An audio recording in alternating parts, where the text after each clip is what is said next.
Сәлем достар, Жұлдыздың шеберханасына қош келдіңіздер. Бүгінгі сабағымызда біз тақияға арналған лекалы сызуды үйренетін боламыз.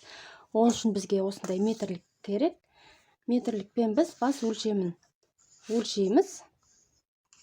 Менде мысалы 56 сантиметр.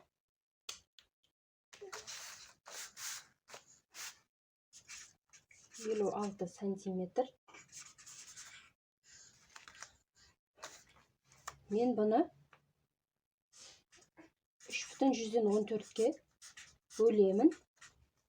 Сонда бізде 17,8 деген сан шығады.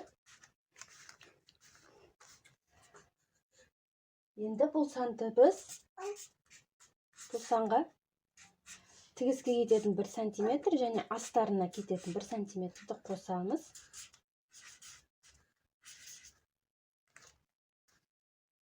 Әр қарай бұл 19,8 шықты. 2-ге бөлеміз. 9,9. Бұл бізде радиус. Дөңгелектеп біз бұны 10 сантиметр деп аламыз. Енді біз тақияның жоғарғы төбесін сызатын боламыз. Бізде радиусымыз 9,9 сантиметр, біз бұны 10 сантиметр деп аламыз. Неке? Бірден. Мынау 10 сантиметр. Мынау бізде радиус міне. Мына жаққа да 10 сантиметр белгілейміз. Осылайша 10 сантиметр айналдыра белгілеп шығамыз. Егер циркульдеріңіз болса, циркульмен ыңғайлы. Циркульдеріңіз болмаса, мен сияқты осылай нүктелерді белгілеп аламыз.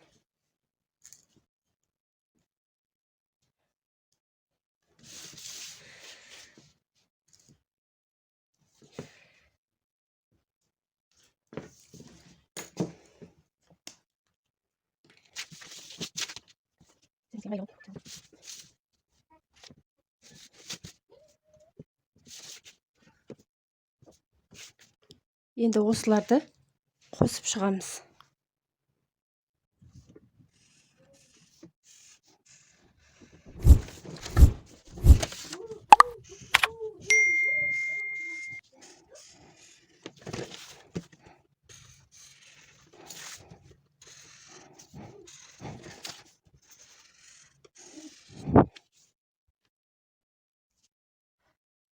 Тақиямыздың жоғарғы бөлігі дайын. Осыған енді біз басымыздың өлшемін саламыз. Мына жерге, мына сызыққа бірді келтіреміз. Осылай айналдырып, маған 56 сантиметр размер керек. 56-ға дейін белгілеймін.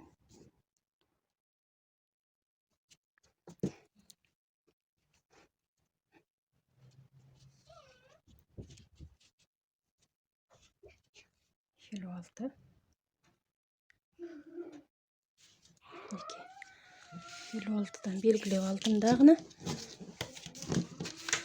Мына жақпен қосамыз. Мына бөлікті біз қиып алып тастаймыз.